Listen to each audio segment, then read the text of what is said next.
साथीहरू, आज हामी कक्षा 12 को नेपालीको पाठ 1 मा रहेको आमाको सपना कविताको मुख्य भाव बुझ्न गइरहेको छौं।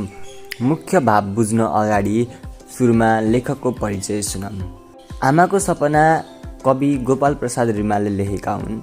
उनको जन्म 1975 साल जेठ 10 गते भएको हो भने उनको निधन 2030 साल कार्तिक 8 गते भएको हो। यो कविता गद्य कविता हो जसलाई छन्द र लयको औपचारिकताबाट टाढा रहेको रचना पनि भनिन्छ।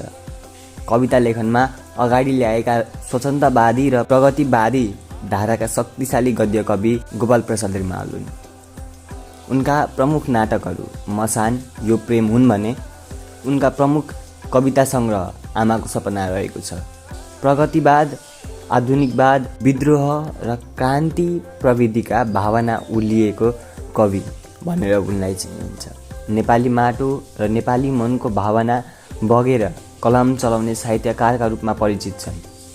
प्रगतिशील साहित्यकारका रूपमा पनि परिचित छन्। अब सुनौं कविताको मूल भाव। आमाको सपना 2019 कविता सङ्ग्रहमा रहेको शीर्ष कविता आमाको सपना गद्य शैलीमा रचित कविता हो।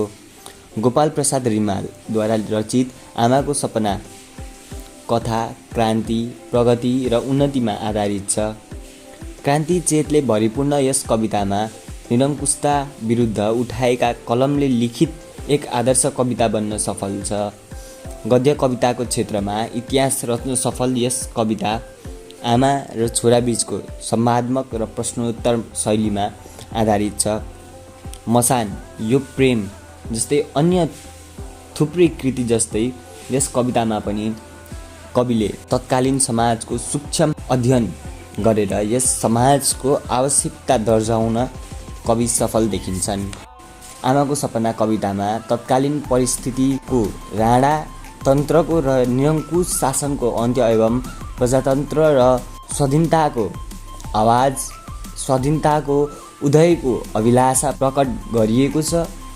शब्दार्थको उचित समायोजन गर्न सफल कवि रिमालले यस कविताका माध्यमबाट नेपाल आमाको त्यतिखेरको क्रान्तिकारी आवाज दर्शाउन खोजेका छन्।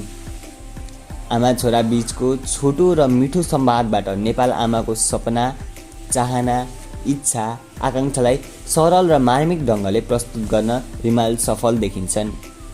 कविले यस कवितामा नेपाल आमालाई आमाको रूपमा लिएको कुरा, नेपाल आमाका सन्तानलाई छोरोको रूपमा लिएका कुरा एवं यो सर्वनामले क्रान्तिलाई सङ्केत गरेको कुरा सजिलै बुझ्न सकिन्छ। नेपाल आमाले कुशल र पवित्र सन्तानको इच्छा गरेकी छिन् र एक दिन त्यो कुरा सपनामा मात्रै सीमित नहुने दृढ विश्वास रहेको कविले बताएका छन्। आफ्नो सपना पुरा हुने आशा नेपाल आमाले हरेक नवजात शिशुसँग राख्ने र जति सन्तान जन्मिए पनि क्रान्ति र धर्मको बाटोमा हिँड्ने कुशल सन्ततिलाई अझै दर्शन गर्न नपाएको कुरा व्यक्त गरेकी छिन्। वर्तमान सन्ततिबाट क्रान्तिको अपेक्षा गरे पनि निकट भविष्यमा भने यो कुरा अवश्य पनि पूर्ण हुनेछ। क्रान्ति र विद्रोही आउनु, सूर्य उदाउनु जस्तै ध्रुव सत्य रहेको हुनाले एक दिन अवश्य क्रान्तिकर्ताको प्रकट हुने र अन्याय अत्याचारलाई पछाडि छोड्दै भावी पुस्तालाई असल मार्गदर्शन गराएर क्रान्ति पछ्याउने बनाउने कुरामा नेपाल आमा विश्वस्तता जनाउँछिन्। हिउँ र आगो बढ्दा छोइने, शीत जस्तो टल्कने, सूर्य जस्तो उज्यालो छर्ने, हुरी भएर पात भएर जुन जस्तै पोखिँदा मधुर ऊर्जा आदि प्राकृतिक बिम्बबाट क्रान्तिलाई प्रभावकारी र प्रिय रूपमा प्रस्तुत गरिएको छ।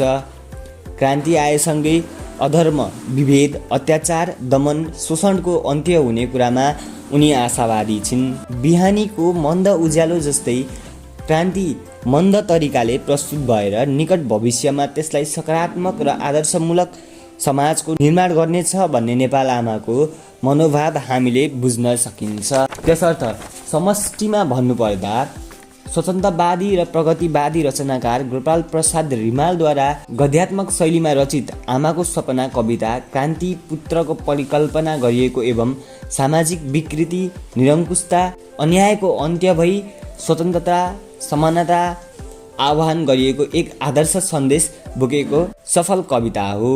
समतामूलक समाजको निर्माणको निम्ति समाजलाई परिवर्तन र क्रान्तिको मार्गमा क्रियाशील बनाउन नेपाल आमाको सन्ततिहरूबाट एक दिन अवश्य वीर र बहादुर हुन्छन् भन्ने कुराको ज्वलन्त दृष्टान्त यस कवितामा रिमालले पस्किएका छन्। संवादात्मक र प्रश्नोत्तर शैलीमा रचित यस कवितामा क्रान्तिकारी र विद्रोहको भावना कर्णाली नदीको भेल झैँ ओलिएको पाइन्छ।